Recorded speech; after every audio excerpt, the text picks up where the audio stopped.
నమస్కారం కిరణ్ టీవీ ప్రేక్షకులకి స్వాగతం. ప్రస్తుతం మనతో పాటు ఉన్నారు money manifestation law of attraction vibrant Vijaya గారు. వారితో మాట్లాడదాం. నమస్తే మేడం. నమస్తే గాయత్రి. మేడం, మీకు కిరణ్ టీవీ నుంచి కాల్స్ వస్తున్నాయి కదా, మీరు ఎలా రిసీవ్ చేసుకుంటున్నారు? మీ ఎక్స్పీరియన్స్ ఏంటి ఒకసారి చెప్తారా? షూర్ గాయత్రి. కాల్స్ వస్తున్నాయి. టీమ్ చాలా హ్యాపీగా ఉన్నారు, ఎందుకంటే వర్క్షాప్కి ఎన్రోల్ అవుతున్నారు. మనీ మేనిఫెస్టేషన్ గురించి ఇంకా నేర్చుకుంటున్నారు, చక్కగా టెక్నిక్స్ అర్థం అవుతుంది కాబట్టి వాళ్ళు కాల్ చేస్తున్నారు. So thank you Kiran TV. So madam, ఇవాళ మన ప్రేక్షకుల కోసం ఒక ప్రశ్న అయితే మిమ్మల్ని అడగాలి అనుకుంటున్నాను. సో ప్రతి ఒక్కరికి కూడా, అంటే చిన్న నుంచి పెద్దవారి వరకు ఎవరికైనా మనీ అట్రాక్షన్ చేసుకోవాలి అని ఉంటుంది. సో మనీ అట్రాక్ట్ అనగానే అసలు మనీ ఎలా అట్రాక్ట్ అవుతుంది అన్న ఉద్దేశంలోకి వెళ్తారు. అంత ఈజీగా మనీ అయితే అట్రాక్ట్ అవ్వదు అన్న ఉద్దేశంలోకి. సో ఈజీగా మనీని ఎలా అట్రాక్ట్ చేసుకోవచ్చు? ఏదైనా పని అచీవ్ చేయాలన్నా, గోల్స్ అచీవ్ చేయాలన్నా చిన్న కార్యక్రమం నుంచే పెద్దగా వెళ్ళాలి అని అంటూ ఉంటారు కదా.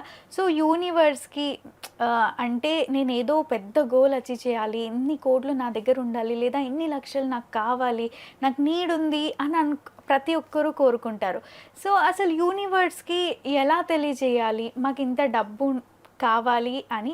అంటే ఎలా ఆ డబ్బు వస్తే మేము ఏం చేస్తామో యూనివర్స్కి ఎలా చెప్పాలి, ఒక్కసారి తెలియజేస్తారా? మంచి ప్రశ్న అడిగారు గాయత్రి. దీనినే మనము లాంగ్ గోల్స్, షార్ట్ గోల్స్ అంటాం. లాంగ్ గోల్స్ అనేది అందరికీ ఎందుకు మనీ ఉండాలి అంటే ఒక కంఫర్టబుల్ లివింగ్ ఉండాలి, నేను కోరుకున్నది నేను సాధించగలగాలి ఈ జీవితంలో నేను ఉన్న లైఫ్ స్పాన్ ఆల్మోస్ట్ ఒక 80 years ఉంటాను. ఒక కారు కావాలి, ఒక ఇల్లు కావాలి, ఎన్నో కోరికలు ఉంటాయి. ఆ డబ్బు వస్తే ఈ కారు కొనుక్కుంటాను, లేదా ఇల్లు కొనుక్కుంటాను, ఈ జ్యువెలరీస్ కొనుక్కుంటాను అని. సో ఇవన్నీ కూడా యూనివర్స్కి చెప్పాలా మనం ఖచ్చితంగా? అబ్సల్యూట్లీ, అందుకే వచ్చాం కదా. అంటే కోరికలు ఎప్పుడైనా ఆగదు, ఒక్కటి తర్వాత ఇంకొకటి కోరిక అనేది ఉండాల్సిందే, అది మానవ సహజం. ఈ కోరికల్ని మనం తీర్చడానికి మనం లా ఆఫ్ అట్రాక్షన్ని ఎలా ఉపయోగిస్తాం అనేది కరెక్ట్. సో ఇక్కడ మనకు షార్ట్ గోల్స్ అన్నప్పుడు మనకు ముందు ఒక క్లారిటీ అనేది రావాలి. ఈ క్లారిటీని ఎలా తెచ్చుకోవాలి అంటే మైండ్లో అన్నీ మనం మైండ్లోనే ఆలోచించామనుకో, మనకు ఆ గోల్స్ అచీవ్ అవ్వడానికి యూనివర్స్కి ఒక సంకేతం అనేది వెళ్ళదు. ఇప్పుడు మనం రెస్టారెంట్కి వెళ్ళిన తర్వాత నువ్వు ఒక డిష్ ఆర్డర్ చేస్తావు. సో ఫస్ట్ వెయిటర్ వచ్చి అడుగుతారు కదా, ఏం కావాలి మేడం అంటే నువ్వు అంటావు, ఇందులో కొంచెం మసాలా తక్కువ కావాలి, ఇందులో కొంచెం ఉప్పు కావాలి, ఇందులో ఇది కావాలి, అది కావాలి అని నువ్వు ఆ డిష్ని ఎక్స్ప్లెయిన్ చేసి పంపిస్తావు. ఆ తర్వాత ద చెఫ్, ఈ వెయిటర్ మన షెఫ్కి చెప్పిన తర్వాత he will take that instruction. వచ్చిన తర్వాత నువ్వు తిన్న తర్వాత ఏమంటావు, ఓకే ఇది నాకు నచ్చింది కానీ ఇందులో కొంచెం చేంజెస్ కావాలి అనుకున్నప్పుడు ఏం చేస్తారు, మళ్ళీ దాన్ని తీసుకెళ్ళి మళ్ళీ తీసుకొస్తారా? అదేవిధంగా నీ కోరికలు కూడా నువ్వు ఎలా చెప్పాలి అంటే నీకు ఎలా కావాలో ఆ విధంగానే నువ్వు చెప్పాలి. ఓకే. సో క్లారిటీ అనేది చాలా ఇంపార్టెంట్ యూనివర్స్కి నువ్వు ఇల్లు కావాలి అనగానే నీకు అది అర్థం కాదు. ఎలాంటి ఇల్లు కావాలి, నేను అందులో ఏం కావాలనుకుంటున్నాను, ఎంత ఏంటి అనే దాని మీద మనకు స్పష్టత అనేది ఉండాలి. సో దీన్ని మనము చక్కగా ఒక ఎక్స్ప్లెయిన్ మోడల్లో చెప్తాను. That will become easy for you. ఈ మోడల్ని మనం ఏ ఇంటెన్షన్ అంటే ఏ కోరికనైనా మనము రాసి మనము యూనివర్స్తో అట్రాక్ట్ చేసుకోవడానికి దోహదపడుతుంది. ఫస్ట్ 3 కాలమ్స్ చేసుకోవాలి గాయత్రి. ఒకటి ఏంటంటే ఏం కావాలి అనే దాని మీద స్పష్టత అనేది ఇంపార్టెంట్. ఇంకోటి ఎందుకు కావాలి అనేది చాలా ఇంపార్టెంట్. ఎలా కావాలి 3 సింపుల్ క్వశ్చన్స్ అడగాలి. ఫస్ట్ ఇస్ ఏం కావాలి అంటే నేను ఇక్కడ ఒక ఎగ్జాంపుల్ ఎలా తీసుకున్నానంటే నాకు 50,000 పర్ మంత్ డబ్బులు కావాలి అనుకుంటున్నాను, అది నా గోల్ ఫర్ పర్ మంత్. దీనిని మనము రాసిన తర్వాత నేను నా ఇన్కమ్ క్లియర్గా చూస్తున్నాను, నాకు తప్పకుండా వస్తుంది అనే ఒక ఎందుకు కావాలి అనే దాని మీద నాకు ఒక స్పష్టత అనేది కావాలి. అంటే నేను బిలీవ్ చెయ్యాలి నా దగ్గరికి 50,000 వస్తుంది అనే దాని మీద నాకు ఒక బిలీఫ్ అనేది ఉండాలి. అయితే మనం 50,000 కావాలి అని రాసిన తర్వాత అప్పుడు మళ్ళీ డౌట్ వస్తుంది, 50,000 ఎలా వస్తుంది అనే ఒక డౌట్ వచ్చేస్తుంది కదా. అయితే రావు. ఇలాంటి డౌట్స్ని మనం ఎలా దాన్ని అధిగమించాలి అంటే ముందు మనకు ఆ 50,000 రావడానికి అంటే ఆ క్యాల్కులేషన్స్ అనేవి చాలా ఇదిగా ఉండాలి. అంటే ఎంత ఫాస్ట్గా ఉండాలంటే టిప్స్లో ఉండాలి. సో దానిని ఇది 50,000 అవ్వచ్చు, ₹1,00,00,000 అవ్వచ్చు. సో నేను 7 డేస్లో ఎంత సంపాదించగలగాలి? Maybe 12,500 per week. That comes to 50,000. అవును. అయితే ఎవ్రీ డేకి నాకు ఎంత? 1,800, 1,800 అప్రాక్సిమేట్గా నేను చెయ్యాలి అనే ఒక క్లారిటీని మీరు మీ మైండ్లో తెచ్చినప్పుడు ఇది ఒక డిష్ని నేను ఎలా మన వెయిటర్కి చెప్పి షెఫ్తో చేయించానో అదే విధంగా యూనివర్సల్ మేనేజర్కి అర్థమవుతుంది. ఓకే, ఇది నీకు కావాలా అంటే 2,000 rupees is the per day income that you are looking for అనే ఒక క్లారిటీని నేను ఇచ్చేసాను. ఒక్కసారి ఎప్పుడైనా గాయత్రి ఎప్పుడైనా రాస్తే ఆ సబ్ కాన్షియస్ మైండ్లోకి వెళ్తుంది. అవును. సో సబ్ కాన్షియస్ మైండ్ అనేది 24 hours పనిచేస్తుంది.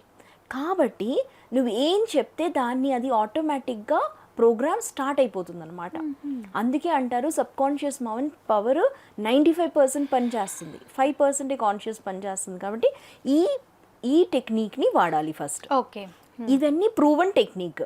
ఇది చేసిన తర్వాత నాకు ఎందుకు కావాలి అనే దాని మీద నాకు స్పష్టత అనేది ఉంది. ఏంటి, నేను నా ఇన్కమ్ క్లియర్గా చూస్తున్నా, నా తప్పకుండా వస్తుంది అనే బిలీఫ్ సిస్టమ్ని నేను నమ్ముతున్నాను. కాబట్టి నెక్స్ట్ స్టెప్ ఎప్పుడైనా అది చేసిన తర్వాత దానికి ఒక సాధన అనేది చాలా ఇంపార్టెంట్ కదా. ఏదైనా అనుకున్న తర్వాత దానికి ఒక కమిట్మెంట్ అనేది ఉండాలి. ఆ కమిట్మెంట్ కూడా చాలా ఈజీగా చేద్దాము. ఎలా చేయాలి అంటే ఒక 5 minutes మన గోల్స్ని మనము రోజు దానికి ఒక నరిషింగ్ అనేది ఉండాలి. అది కూడా సింపుల్గా చేద్దాము. 1 minute 5 minute రిచువల్ అని పెట్టుకుందాము. 5 నిమిషాలు మనం ఎలా ప్రేయర్ చేస్తాము, లేచిన తర్వాత దేవుడికి ఎలా మొక్కుతామో అలాగే మనము ఒక 5 minutes రిచువల్ అన్నట్టు 1 minute మెడిటేట్ చేయండి. Okay. Just open your palms, close your eyes and say. Thoughts stop అయిపోతుంది. ఆ తర్వాత 1 minute ఈ ఇన్కమ్ గోల్ని ఒకసారి చదవండి. ఆ తర్వాత దాన్ని మనము ఇమాజిన్ చేయండి. ఇమాజిన్ చేసినప్పుడు నీలోని ఆ క్రియేటివిటీ అనేది స్టార్ట్ అవుతుంది. అంటే ఐడియాస్ అనేది స్టార్ట్ అయిపోతుంది అనమాట. ఎలా అని అడిగావా యూనివర్స్ని, ఎలా అనగానే అక్కడ యూనివర్స్ స్టార్ట్ చేస్తుంది నీ కోసము నీ విష్ని ఫుల్ఫిల్ చేసే దారిని ఓపెన్ చేస్తుంది. లాజికల్ మైండ్ పెట్టినప్పుడు లాజికల్గా మనకు 50,000 అనగానే మనకు ఒకటే ఒక థాట్ వస్తుంది. ఏంటి, నాకు జీతం వస్తుంది 50,000 నేను అదే అనుకుంటారు. కానీ ఇక్కడ యూనివర్స్తో పనిచేస్తున్నాము. So that is the logic ఇక్కడ. నెక్స్ట్ ఈజ్ గ్రాటిట్యూడ్ అనేది ఉండాలి. నాకు లాస్ట్ డే ఏమైంది అనే దాని మీద ఒక గ్రాటిట్యూడ్. అంటే మంచి ఫుడ్ తిన్నాను, లేదా నేను బయటికి వెళ్ళాను, లేదా ఇంతమందితో కలిశాను, నాకు హ్యాపీగా కొన్ని ప్రాజెక్ట్స్ నాకు అప్రూవ్ అయ్యాయి. ఇలాంటి థాట్స్ని గ్రాటిట్యూడ్ ఇవ్వాలి. అంటే నాకు అక్నాలెడ్జ్ అనేది చాలా ఇంపార్టెంట్. అప్పుడు ఏమవుతుందంటే హార్ట్లోని ఆ హ్యాపీనెస్ అనేది బయటకు వస్తుంది. చెడు జరిగిన వాటి కోసమైనా మంచి జరుగుతుంది. ఎగ్జాక్ట్లీ.